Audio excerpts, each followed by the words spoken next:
sabi ko kailangan. Ngayon na. Kasi siya, Sabi ko, tama. Nakapagbento ako ah.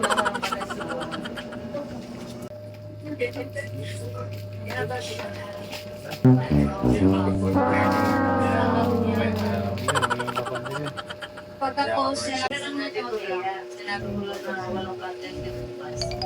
Pero natuloy na Kaya tumaan. Kaya nalagyan natin sa nakita. kasi pag nag-chat, kailangan talaga, ano ka kaagad. Oh! Ba't na ba nag-roll ka? Gawin dyan. Walang gagawin. Uy! Oh, pre! Kanina pa nga ako eh. Kanina pa ako naman dito eh. Yan na nag-upo ka. Oh, Kanina ko pa talaga gusto ko eh. Ha? hindi ka pinapagod ng dalawa? Hindi mo naman. Sarap to? Huwag na kumain kanin, maglabas akong kanin mo. Bakit balat mo pa? Grabe. Sarap to? Chop yan. Hindi, kanin nga ako. Huwag na. Gusto ko lang naman talaga magkwento eh. Wala pa eh. Yan na ano eh. Kwento na naman yan. Ganun lagi yan. Kwento na naman. Ito naman. Ito na nga lang kasi ako. Magkukwento. Ayaw nyo pa. Oo naman, hindi makain masaya sa kwento niya. Hindi, puro kasi kwento na lang kasi lagi pre.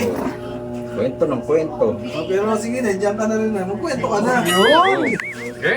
That's saya naman tayo. Makikinig Diba? kami, pre. Makikinig kami. Ako kung ano naman ako kwento mo, sisiraan mo namin yung kapitbahay. May dumaan doon na nakarang araw, siniraan mo. Dumaan lang, siniraan mo na. Ano ba yan? Baka eh, kukwento na naman yan. Yung tungkol sa baboy niya. Lagi na lang ganun. O baka yun namang ano, yung umuulan ng hapon. Uulan ng apoy! May ipoy. Estatik ka. Eh, bago to. Bago? Sige nga. Oo, bago. Testingin. Eh, Kaya makikinig kami. Pre, uy, kukwento na nga ako. Oo, sige, kaya pa nga namin hantay eh. Kala ko naman, di ka na nga magkukwento eh. O, makikinig kami. baka narinig na namin yan ha. Kailangan bago ha. Bago yan. Eh, bago nga to. Bago. Sige nga. Eh, Ito mo na.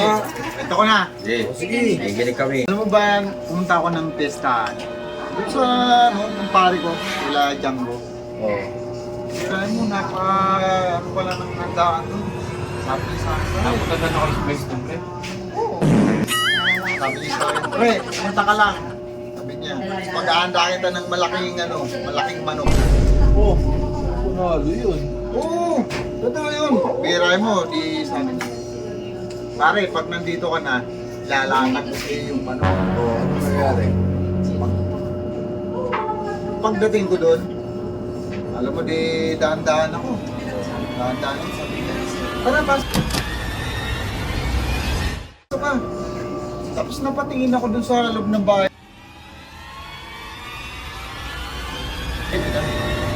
Parang walang tao.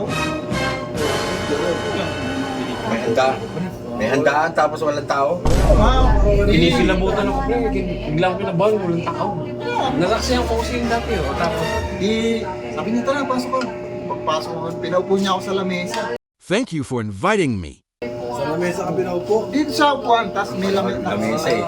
Pag-upo ko naman, upo ako ganyan. Sabi niya yan, kuha ka na ng kutsara mo, tsaka tinidor.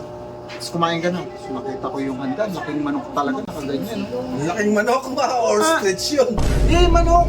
Manok talaga. Yung manok yun. Manok nga. Oh, Sige nga. Akala ko talaga, ako lang mag-isa, di kumain. Gutom na, kain ako ng kain.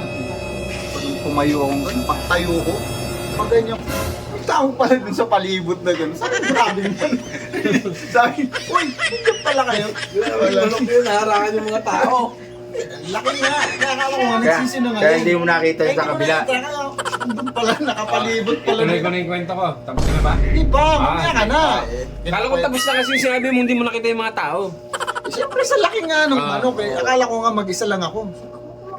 Eh, kaya ingay. Tatakbo ng manok. Ang tayo ko. Yung tao pala nakapalibot din doon makakain ng ganun. Ang problema pare, nung uwian na, Oh. galit yung anak, sinusuntok ako ng anak. Bakit? Bakit naman? Service niya pala yung manok na yun. Nung Service pala sa school yung pre. Inihanda ng tatay. Nagalit sa akin. Kinain ko na ng kinain. Sinasakyan pala yun.